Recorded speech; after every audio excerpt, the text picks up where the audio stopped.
Hey everyone, welcome back to my YouTube channel. अगर आपको मेरी वीडियोस पसंद है तो प्लीज़ एक लाइक कमेंट और सब्सक्राइब कर जरूर बताना आपको ये कैसा लगा।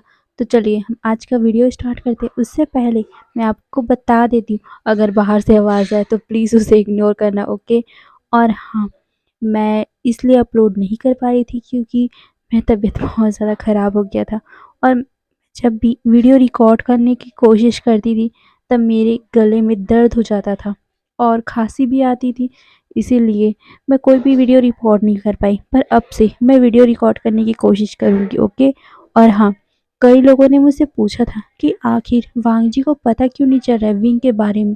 वांग जी ने तो उसे मार्क किया था ना, पर ऐसा नहीं था। वांग जी उस टाइम अल्फा नहीं था और विंग ओमेगा नहीं था, तो उस टाइम अल्फा और ओमेगा वाली बाइट तो मिल ही नहीं सकती। वांग जी ने उसे मार्क जरूर किया था, पर वांग जी के ड्रैगन ने विंग के फॉक्स को बाइट किया था।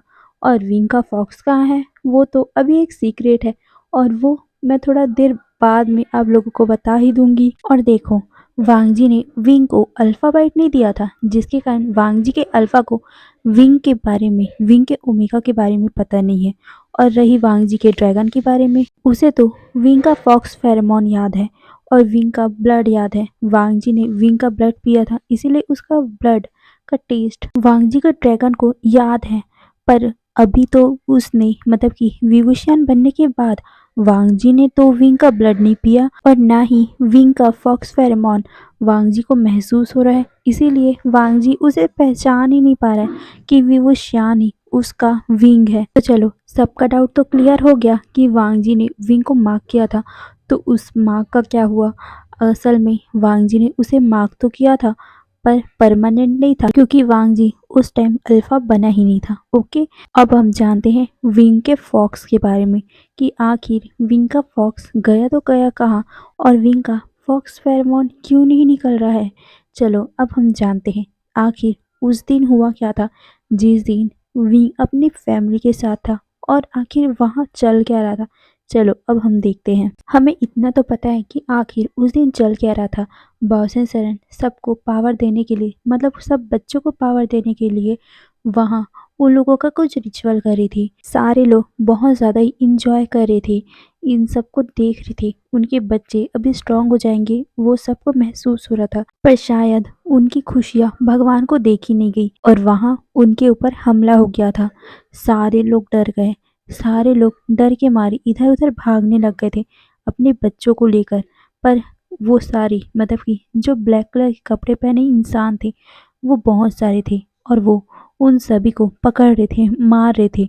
वहीं चांगसे सरन ये देखकर वो भी डर गई थी, वो भी विंग को अपनी गोद में उठा लेती है। वहीं वी चांगसे, बाओसेन सरन और कुछ लोग जिन्हें युद्ध करना आता है वो उन लोगों से लड़ने लग गए थे। पर वो कितने टाइम तक लड़ते, क्योंकि ये तो नॉर्मल कल्टीवेटर समझो, इन लोगों के पास कोई ताकतें नहीं है।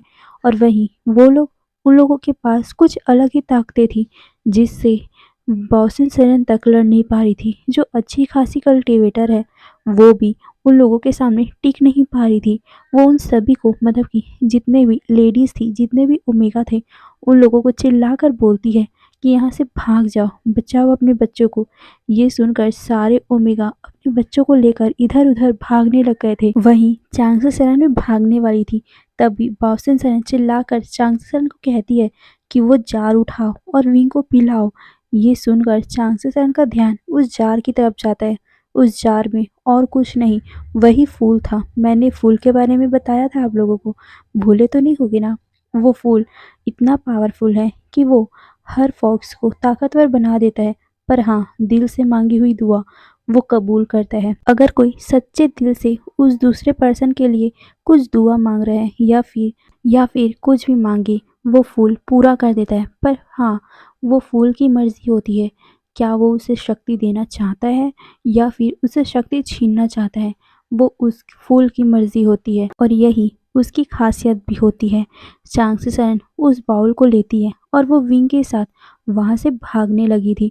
पर जैसे ही वो भागने के लिए रोड तरफ जाती है, वो डर गई थी, क्योंकि वहाँ पूरी जितनी भी ओमेगा अपने बच्चों को लेकर भाग रहे थे, वो सभी जमीन पर पड़े हुए थे। ये देखकर चांगसेसन बुरी तरह डर गई थी और साथ ही वहाँ बहुत सारे लोग भी खड़े थे।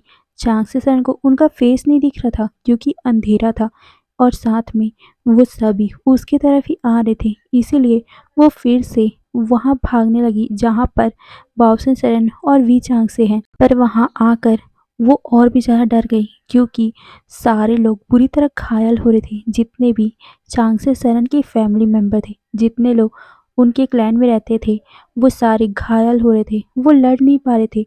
ये देखकर चांगसे सरन डर गई थी और वो विंग को देखती है। विंग अभी अपनी माँ को देख रहा है और वो सारे लोगों को भी देख रहा है कि किस तरह वो सब भी लड़ाई कर रहे हैं। विंग अपनी माँ से पूछ भी लेता है कि माँ ये सब चल क्या रहा है। ये सुनकर चांगसेसन विंग को वहीं पर खड़ा करती है और फिर विंग के फोrehead पर अपना हाथ रखती है और फिर उस बाउल को उठाती है और कुछ मंत्र पढ़ने लगी। चांगसेसन बाओसेसन की बेटी है, इसीलिए उसे सब कुछ रिचुअल आता है। उसे भी पता है कि कौन सा रिचुअल में कौन सा मंत्र पढ़ा जाता है, इसीलिए चांगसेसन जल्दी से मंत्र पढ़ती है और वो विंग को वो जार देते हुए कहती है, बेटा पियो इसे। ये सुनकर विंग पहले अपनी माँ को देखता है। वो कहती है, विंग पियो इसे। ये सुनकर विंग उस जार को पकड़ लेता है और वो पीने लगा था, पर तभी अचानक से उसकी माँ की चीख सुनाई देती है और वो जब देखता है वो डर गया था क्योंकि उसकी माँ बहुत दूर जाकर फेंका गई थी। असल में विंग को जब चांगसेसन वो बाउल दे रही थी और विंग जब पी रहा था, तभी अचानक से पीछे से चांगसेसन को किसी ने पकड़ लिया था, वो भी नेक से। चांगसेसन जैसे पीछे देखती है, वो और कोई नहीं, वही उनमें से मतलब उन ब्लैक कपड़े पहने हुए इंसानों में से एक था और उसका जैसे ही चांगसेसन ने आँख देखा, वो डर गई थी क्योंकि उसका आँख पूरी तरह रेड था। वो चांगसेसन का गला पकड़ता है और वो उसे उठाकर दूर फेंक देता है, जिस कारण चांगसेसन के सर में बहुत ज़्यादा ही गहरी चोट लग गई थी और वो पर्सन विंग की तरफ आ रहा था, पर विंग पीछे जा रहा था, वो डर गया था। तभी चांगसेसन पीछे से आकर अपने तलवार को उस इंसान के बैक पे मारती है, जिससे वो पर्सन थोड़ा सा डिसबैलेंस हो गया था और वो विंग को पकड़ भी नहीं पाया और विंग थोड़े से दूर में जाके खड़ा हो गया था। वहीं चांगसेसन उस इंसान से हल्का फुल्का लड़ने लगी थी। उनके सर में बहुत ज़्यादा दर्द हो रहा था क्योंकि उनके सर में चोट लगी हुई थी, पर भी वो अपने बच्चे को बचाने के लिए उस इंसान से लड़ रही थी। विंग बस देखे जा रहा था, सारे लोग उसके सामने जितने भी लोग हैं वो लड़ रहे हैं और वो चुपचाप ऐसे ही खड़ा हुआ है। तब भी चांगसेसन उस इंसान को मार देती है और वो इंसान जमीन पर गिर गया। चांगसेसन उसके बाद विंग के पास आती है और वो फिर से विंग के सर पे हाथ रखती है और वो कुछ बड़बड़ाने लग गई थी। विंग बस चुपचाप देखे जा रहा था कि आखिर उसकी माँ कर क्या रही है। तभी विंग चीखता है क्योंकि उसके माँ के पीछे एक पर्सन उसकी माँ के बैक पे तलवार डाल देता है। उसकी माँ खून की उल्टी करती है, जिसे देखकर विंग चिल्लाता है, पर चांगसेसन रुकती नहीं है और वो अपने तलवार को लेकर उस पर्सन के गले पर वार कर देती है, जिससे वो पर्सन नीचे गिर पड़ा। चांगसेसन बहुत ज़्यादा घायल हो चुकी थी, शायद वो बच भी ना पाए, पर भी वो अपनी लास्ट सांस तक अपने विंग को बचाने के लिए मंत्र पढ़ती रही और जैसे ही उसने मंत्र कंप्लीट किया, वो नीचे गिर पड़ी, जिसे देखकर विंग रोने लग गया था। अपनी माँ के पास बैठकर उसकी माँ उसके हाथ को पकड़कर बोलती है, विंग मुझसे वादा करो तुम अपने आप को सेफ रखोगे। ये सुनकर विंग भी अपना सर हिलाता है। वहीं चांगसेसन अपने मन में ही गॉड से प्रेयर करने लगी। वो कहती है, ये फॉक्स होने के कारण हमारी लाइफ इतनी ज़्यादा डिस्ट्रॉय होके रख गई, हमारी पूरे क्लैन को आज ख़त्म कर दिया गया है। मैं चाहती हूँ कि मेरे बच्चे की पूरी फॉक्स पावर ख़त्म हो जाए, मेरे बच्चे की पूरी पावर ख़त्म हो जाए। ये बोलते हुए वो आधा ही कंप्लीट की थी कि उनकी डेथ हो गई थी। वहीं विंग अपनी माँ को देखते हुए रोए जा रहा था। तभी अचानक से वहाँ चीख सुनाई देती है उसके डैड की, मतलब कि वी चांगसे की। वो चिल्लाकर कहते, विंग भागो वहाँ से। ये सुनकर विंग पीछे मुड़ के देखता है। वो देखता है कि एक ब्लैक कलर के कपड़ा पहने हुए इंसान उसी के तरफ आ रहा है। इसीलिए विंग डर गया था और वो उठकर वहां से जाने लग गया था। पर वो पर्सन विंग से बहुत ज़्यादा फास्ट है, इसीलिए वो विंग के पास आ रहा था। पर इस बार वी चांगसे ने विंग को बचा लिया। वी चांगसे ने विंग को एक जगह पे छुपा दिया था और उसने कहा था कि विंग यहाँ से निकलना नहीं। ये सुनकर विंग अपना सर हिलाता है और वो बाहर झांक के देखने लगा। उसके डैड कैसे उन लोगों से लड़ रहे हैं, विंग को साफ साफ दिखाई दे रहा है। विंग देख रहा है कि उसके डैड भी कितने ज़्यादा घायल हो चुके हैं, पर भी वो लड़ रहे हैं। ये देखकर विंग की आंखों से आंसू निकल रहे हैं। वो अपने मन में बोलता है, मैं इतना ज़्यादा वीक क्यों हूँ? मैं जल्दी बड़ा होना चाहता हूँ और मैं सबको मारना चाहता हूँ जिसने मेरे मम्मा पापा को इतनी चोट पहुँचाई है। ये बोलकर वो रो रहा था और वो सबको देख रहा था। तभी वो देखता है कि उसके डैड नीचे पे गिर पड़े। ये देखकर विंग चिल्लाता है, जिससे वो दूसरा पर्सन जो विंग को देखा नहीं था वो विंग को देख लेता है और विंग डर से अपने आप को छुपाने की कोशिश करने लगा। पर उस पर्सन की नज़र तो विंग पे पड़ चुकी थी ना, इसीलिए वो विंग की तरफ आने लग गया था। विंग अपने आप को छिपाने के लिए अंदर ही अंदर अपने आप को समेटे जा रहा था।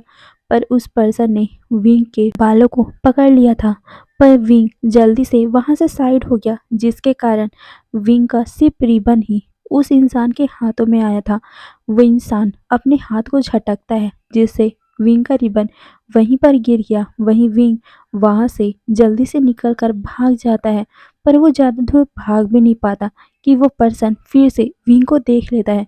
विंग भाग रहा था, पर वो कब तक भागे और साथ ही वो छोटा सा बच्चा कहाँ तक भाग पाएगा, कितने दूर भाग पाएगा इन बड़े इंसानों के सामने। इसीलिए वो जल्दी से पकड़ाने वाला था, पर अचानक से जिस इंसान ने विंग को पकड़ने की कोशिश की थी उसे किसी ने मार दिया। वो और कोई नहीं, बाओसन सरन थी। बाओसन सरन भी पूरी तरह खून से लथपथ हो चुकी थी। विंग को वो चिल्लाकर कहती, विंग भागो। ये सुनकर विंग अपना सर हिलाता है, पर वो जा पाता उससे पहले ही बाओसन सरन ने उसके कमर के पास एक फ्लूट को बांध दिया था। असल में वो फ्लूट बाओसन सरन की थी। बाओसन सरन जब फॉक्स थी तब वो उस फ्लूट से सारी नेगेटिव पावर को अपने अंदर कंज्यूम करती थी। वो फ्लूट से वो किसी को भी काबू कर सकती थी। पर जब से उनका फॉक्स पावर गया हो, मतलब गायब हो गया है, चला गया है, तब से वो बस फ्लूट को यूं ही बजाया करती थी।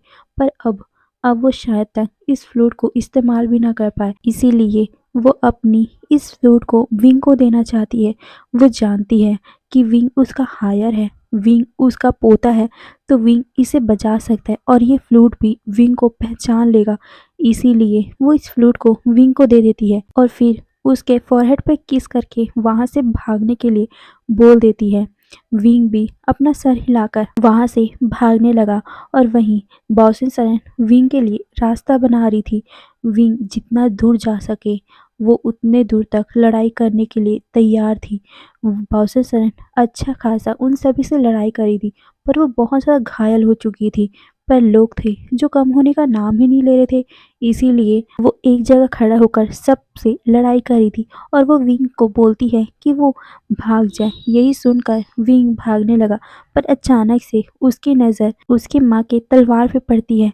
उसकी माँ तो उसके साथ नहीं चल सकती, पर उसकी माँ की आखिरी निशानी तो वो ले जा सकता है ना। यही सोचकर उसने अपनी माँ का तलवार पकड़ा और वो अपनी माँ के फॉरहेड पे किस कर कर रोते हुए वहां से भागने लग गया था। वो भागते हुए पीछे भी देख रहा था उसकी ग्रैंड माँ कैसे उन लोगों से लड़ाई करी है, ये भी वो देख रहा था और वो रोते हुए भाग रहा था। वहीं पीछे बहुत सारे लोग बाओसन सरन पे ही अटैक कर रहे थे, जिसके कारण बाओसन सरन कब तक टिक पाती और वो अपनी लास्ट सांसें भी वहीं पर ले लेती है। सारे लोग बाओसन सरन को छोड़कर विंग के पीछे भागने लगे, क्योंकि विंग वहाँ का लास्ट इंसान था, लास्ट बच्चा था। उसे भी उसके साथ ही जाना है, इसीलिए वो उसे पकड़ने के लिए भाग रहे थे। और आपको तो आगे का बात पता ही है। तो चलो, ये हमारा फ्लैशबैक ख़त्म हुआ। अब आते हैं हम प्रेजेंट में। और हाँ, किसी को डाउट हो तो मुझसे पूछ लेना, ओके। मैं बता देती हूँ फिर से।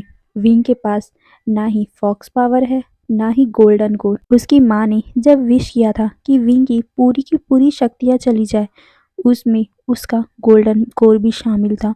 इसीलिए विंग का गोल्डन कोर भी चला गया। अब विंग कल्टीवेटर भी नहीं बन सकता, अब वो सिर्फ नॉर्मल इंसान है। तो चलो हम अब प्रेजेंट में आते हैं। दोपहर में वहाँ एक पंडित आते हैं। पंडित सबकी कुंडलियाँ देख रही थी और वो खुश होते हुए उन सभी को कहते हैं, मैंने बहुत अच्छा मुहूर्त निकाला है। इस मुहूर्त में शादी करने से जोड़ियाँ हमेशा जिंदगी भर साथ रहेगी। ये सुनकर सारे लोग खुश हो गए थे और वो पूछते भी है कि कब का मुहूर्त है। ये सुनकर वो पंडित बताता है कि 1 महीने बाद का मुहूर्त है। ये सुनकर सारे लोग और भी ज़्यादा खुश हो गए थे। जितनी जल्दी शादी होगी उतना ही अच्छा है और 1 महीने में तो तैयारी भी अच्छी होगी। यही सब सोचकर सारे लोग खुश हुए जा रहे थे। फिर ऐसे ही कुछ और भी बातें होती है और वो पंडित वहाँ से चला गया था। सारे लोगों के फेस में स्माइल था, पर वांग जी बस स्ट्रेट बैठा हुआ था। उसके फेस में कोई भी इमोशन नहीं दिख रहा था। वहीं विंग तो बार बार चोरी चोरी से वांग जी को देखे जा रहा था। वांग जी को ये महसूस तो हो रहा था, पर वो कुछ भी नहीं बोलता। तभी मैडम लैन उन सभी से बोलती है, 1 महीने बाद शादी होगी कहाँ, यहाँ या वहाँ? क्योंकि आपके घर से एक ओमेगा हमारे घर जाएगी तो हमारे घर से आपके घर आएगी। ये सुनकर जैंग फैमिया और मैडम यू कहते हैं, आप बताइए आप शादी कहाँ करवाना चाहते हो, हम उसी के हिसाब से शादी के लिए प्रिपरेशन करेंगे। ये सुनकर मैडम लैन और चिंगहेन जुन एक दूसरे का फेस देखते हैं और वो कहते हैं, हम थोड़ा सा टाइम लेते हैं सोचने के लिए, शाम तक हम बताते हैं। ये सुनकर मैडम यू और जैंग फैमिया अपना सर नोट करते हैं और फिर वो लोग वहाँ से चले गए थे अपने अपने रूम की तरफ।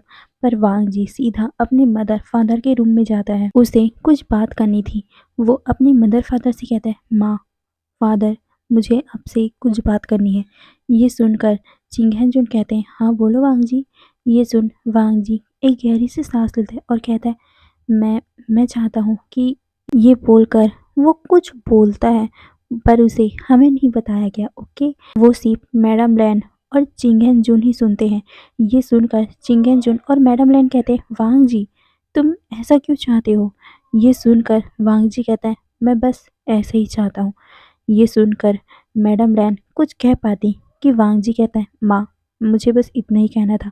ये बोलकर वो वहाँ से चला गया था। मैडम लैन कुछ सोच में पड़ गई, वो अब करे क्या करे। यही सब वो सोच रही थी कि तभी चिंगेन जुन कहते हैं, वांग जी ऐसा चाहता है तो ठीक ही है ना, हम वांग जी के हिसाब से ही करते हैं और वो वैसे भी शादी तो कर ही रहा है ना। ये सुनकर मैडम लैन भी अपना सर हिलाती और कहती है, ठीक है।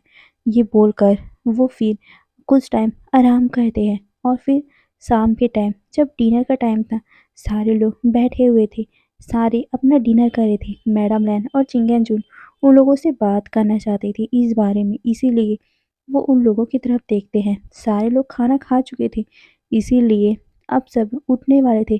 तभी मैडम लैन मैडम यू से कहती है, मैडम यू मुझे आपसे कुछ बात करनी है। ये सुनकर मैडम यू कहती है, हाँ जी कहिए। तभी मैडम लैन कुछ सोचती है और वो वांग जी की तरफ देखती है और फिर वो गहरी सी सांस लेकर बोलती है, मैं शादी को सीक्रेट करवाना चाहती हूँ। ये सुनकर वांग जी भी शॉक। उसने ऐसा नहीं कहा था, उसने तो कहा था, माँ मैं चाहता हूँ कि वो शान जब 18 का हो या फिर 19 का हो तब हम शादी करें। मैं नहीं चाहता कि वो शान अभी से शादी कर ले। ये सुनकर मैडम लैन कहती है, पर क्यों, तुम ऐसा क्यों चाहते हो? ये सुनकर वांग जी कहता है, माँ आपको पता है मैं कितने ज़्यादा कठिनाई भरी काम करता हूँ। आपको पता है मेरे कितने सारे दुश्मन हैं। अगर किसी को पता चला कि वुशियान मेरा ओमेगा है और मेरी कमज़ोरी वुशियान है, तब वुशियान के ऊपर खतरा आ सकता है। और वुशियान तो अभी प्रॉपर ओमेगा भी नहीं बना है, प्रॉपर वो अच्छे से ग्रो भी नहीं हुआ है। अगर ऐसे में मुझे उसे बचाना रहेगा तो मैं उसे कैसे बचा पाऊँगा? ना ही मेरे अल्फ़ा को उसकी पता होगी। ये सुनकर मैडम लाइन कुछ सोचती है और कहती है, मैं बात करूँगी। ये बोलकर वो वांग जी को देखती है और वांग जी ये बोलकर वहाँ से निकल चुका था। अब प्रेजेंट का सीन, मैडम यू पूछती है, पर ऐसा क्यों? आप शादी को सीक्रेट क्यों करवाना चाहते हो? ये सुनकर मैडम लैन उन्हें समझाने लगी कि विंग सिर्फ 15 साल का है और वांगजी चाहता है कि जब तक विंग 18 का न हो, उन दोनों की शादी के बारे में किसी को पता न चले। मैडम लैन बात को संभालने के लिए कहती है, असल में वांगजी चाहता है कि विंग पूरा अपनी पढ़ाई कंप्लीट करे। उसके बाद जब प्रॉपर विंग शादी के लायक हो जाएगा, तब हम लोग शादी को प्रॉपर वे में करेंगे।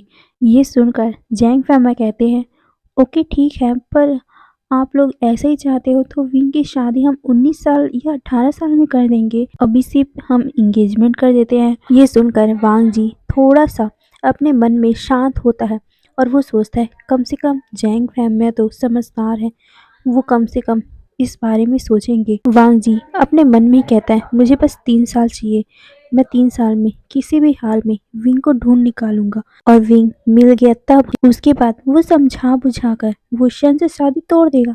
और वैसे भी वुशियान 30 साल के अल्फा से शादी तो नहीं करेगा। यही सब बातें वांग जी के दिमाग में चल रही थी, पर तभी मैडम लैन कहती, नहीं, मैं नहीं चाहती ऐसा।